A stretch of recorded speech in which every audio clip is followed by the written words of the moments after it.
ঝড় উঠবে আগামী দিন। অপেক্ষা করুন, ভবিষ্যৎ দেখাবে। এটাই ভবিতব্য। আর আমায় আপনারা যত আটকাবার চেষ্টা করবেন, আমি আরো দ্বিগুণভাবে ঘুরে দাঁড়াবো। কারণ আমি ছাত্র রাজনীতি করে এসছি, যুব রাজনীতি করে এসছি। আজও ছাত্র যুবর হয়ে লড়াই করার মানসিকতা এবং অধিকার আমার আছে। মানুষ বিপদে পড়লে তাদের পাশে থাকা আমার অধিকার এবং কর্তব্য। আমি চেয়ারকে কেয়ার করি না, আমি মানুষকে কেয়ার করি। এটা মাথায় রাখবেন ভালো করে। আপনাদের মগজে বিষবৃক্ষ, কিন্তু আমাদের মগজে সম্প্রীতির বৃক্ষ। এটা মাথায় রাখবেন। এক জাতি এক প্রাণ একতা, এদেশ আমাদের বিধাতা। আমরা সবাইকে নিয়ে চলতে চাই, ভালোভাবে চলতে চাই। এটা যদি মাথায় রাখেন ভালো, আর যদি মাথায় না রাখেন, আগামী দিন বুঝবেন কত জেল আপনাদের আছে আর কত কারাগার আছে। লড়ে নেব, লড়বো, গড়বো, জিতবো। সাজিয়ে বসেছে, টেবিল সাজিয়ে বসেছে, এত টাকা দাও, অত টাকা দাও, টাকার বান্ডিল গোনা হচ্ছে। আর কে বলছে মাফিয়াদের কথা? যারা মাফিয়াদের সবচেয়ে বেশি মদত দিয়েছেন, খুন খারাপিতে মদত দিয়েছেন, চুরি ডাকাতিকে মদত দিয়েছেন, ব্রিজমোহন কেসে বক্সার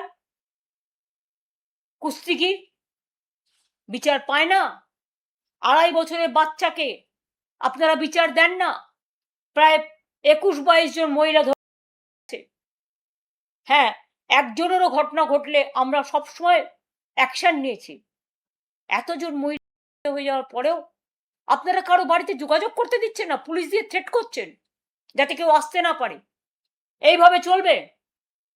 ওবিসি থেকে শুরু করে, ঐক্যশ্রী থেকে শুরু করে, আমি কোনোদিন জীবনে মুখ্যমন্ত্রীর নামে যোজনা করিনি, কারণ আমি নিজের নামে আত্মপ্রচার কখনো বিশ্বাস করি না। মনে রাখবেন, আমাদেরই যোজনা পাল্টে গিয়ে নাম হলো মুখ্যমন্ত্রী যোজনা, প্রধানমন্ত্রী যোজনা। কেন দেশে আর কেউ নেই? স্টেডিয়ামও হবে ওদের নামে, সাংস্কৃতিক অনুষ্ঠানও হবে ওদের নামে।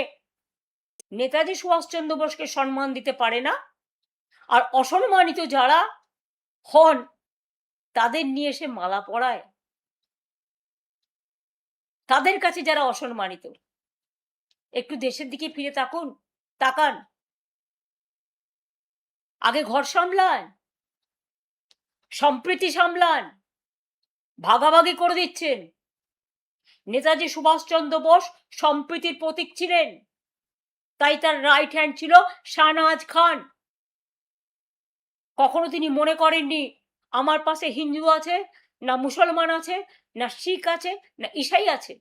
একটা কথা মনে করে দিন, যান গিয়ে খোঁজ নিন আর্মিতে। প্রত্যেকটা আর্মি ক্যান্টনমেন্টে মন্দিরও থাকে, মসজিদও থাকে, গুরুদ্বারাও থাকে, গির্জাও থাকে। স্বাধীন মতো তারা তাদের প্রে করেন।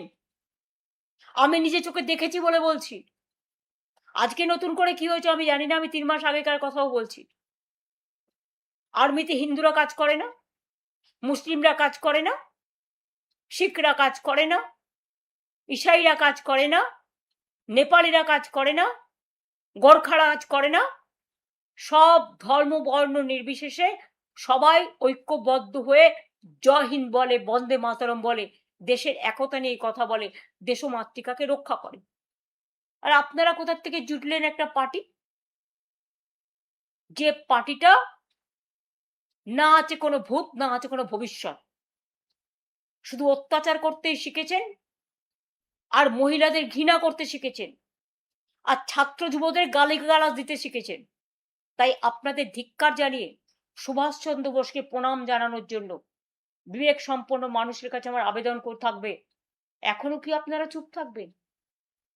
Sometimes silence is gold. কিন্তু মনে রাখবেন, কখনো কখনো সময় আসে যখন সব বাঁধ ভেঙে যায়, শুধু কারাগার সামনে দাঁড়ায়, তখন কিন্তু নদী পথ গতিরোধ করা যায় না। নদী কিন্তু আপন পথে এগিয়ে চলে। ভয় দেখিয়ে আর চমকে ভাবছেন সরকারি দলও আপনারা ঠিক করবেন, বিরোধী দলও আপনারা ঠিক করবেন। তার মানে কি বিরোধী বলে কিছু থাকবে না? এটা লজ্জাস্কর নয়, এটা নিন্দার ঝড় উঠবে আগামী দিন। অপেক্ষা করুন, ভবিষ্যৎ দেখাবে, এটাই ভবিতব্য। আর আমায় আপনারা যত আটকাবার চেষ্টা করবেন আমি আরো দ্বিগুণ ভাবে ঘুরে দাঁড়াবো। কারণ আমি ছাত্র রাজনীতি করে এসছি, যুব রাজনীতি করে এসছি, আজও ছাত্র যুবর হয়ে লড়াই করার মানসিকতা এবং অধিকার আমার আছে। মানুষ বিপদে পড়লে তাদের পাশে থাকা আমার অধিকার এবং কর্তব্য। আমি চেয়ারকে কেয়ার করি না, আমি মানুষকে কেয়ার করি। এটা মাথায় রাখবেন ভালো করে। আপনাদের মগজে বিষবৃক্ষ, কিন্তু আমাদের মগজে সম্প্রীতির বৃক্ষ। এটা মাথায় রাখবেন। এক জাতি এক প্রাণ একতা, এদেশ আমাদের বিধাতা। আমরা সবাইকে নিয়ে চলতে চাই, ভালোভাবে চলতে চাই। এটা যদি মাথায় রাখেন ভালো, আর যদি মাথায় না রাখেন আগামী দিন বুঝবেন কত জেল আপনাদের আছে আর কত কারাগার আছে। লড়ে নেব, ঝড় উঠবে আগামী দিন।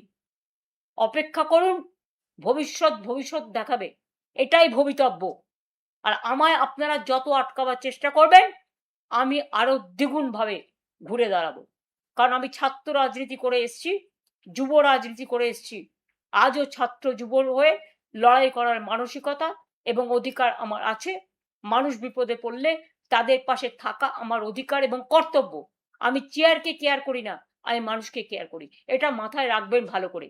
আপনাদের মগজে বিষবৃক্ষ, কিন্তু আমাদের মগজে সম্প্রীতির বৃক্ষ। এটা মাথায় রাখবেন। এক জাতি এক প্রাণ একতা, এদেশ আমাদের বিধাতা। আমরা সবাইকে নিয়ে চলতে চাই, ভালোভাবে চলতে চাই। এটা যদি মাথায় রাখেন ভালো, আর যদি মাথায় না রাখেন আগামী দিন বুঝবেন কত জেল আপনাদের আছে আর কত কারাগার আছে। লড়ে নেব, লড়বো, গড়বো, জিতবো। সাজিয়ে বসেছে, টেবিল সাজিয়ে বসেছে, এত টাকা দাও, অত টাকা দাও, টাকার বান্ডিল গোনা হচ্ছে। আর কে বলছে মাফিয়াদের কথা? যারা মাফিয়াদের সবচেয়ে বেশি মদত দিয়েছেন, খুন খারাপিতে মদত দিয়েছেন, চুরি ডাকাতিকে মদত দিয়েছেন, ব্রিজমোহন কেসে বক্সার কুস্তিগির বিচার পায় না, 2.5 বছরের বাচ্চাকে আপনারা বিচার দেন না, প্রায় 21-22 জন মহিলা ধরছে। হ্যাঁ, একজনেরও ঘটনা ঘটলে আমরা সবসময় অ্যাকশন নিয়েছি। এতজন মহিলা হয়ে যাওয়ার পরেও আপনারা কারো বাড়িতে যোগাযোগ করতে দিচ্ছেন না, পুলিশ দিয়ে থ্রেট করছেন যাতে কেউ আসতে না পারে। এইভাবে চলবে? ওবিসি থেকে শুরু করে, ঐক্যশ্রী থেকে শুরু করে, আমি কোনোদিন জীবনে মুখ্যমন্ত্রীর নামে যোজনা করিনি, কারণ আমি নিজের নামে আত্মপ্রচার কখনো বিশ্বাস করি না। মনে রাখবেন, আমাদেরই যোজনা পাল্টে গিয়ে নাম হলো মুখ্যমন্ত্রী যোজনা, প্রধানমন্ত্রী যোজনা। কেন দেশে আর কেউ নেই? স্টেডিয়ামও হবে ওদের নামে, সাংস্কৃতিক অনুষ্ঠানও হবে ওদের নামে,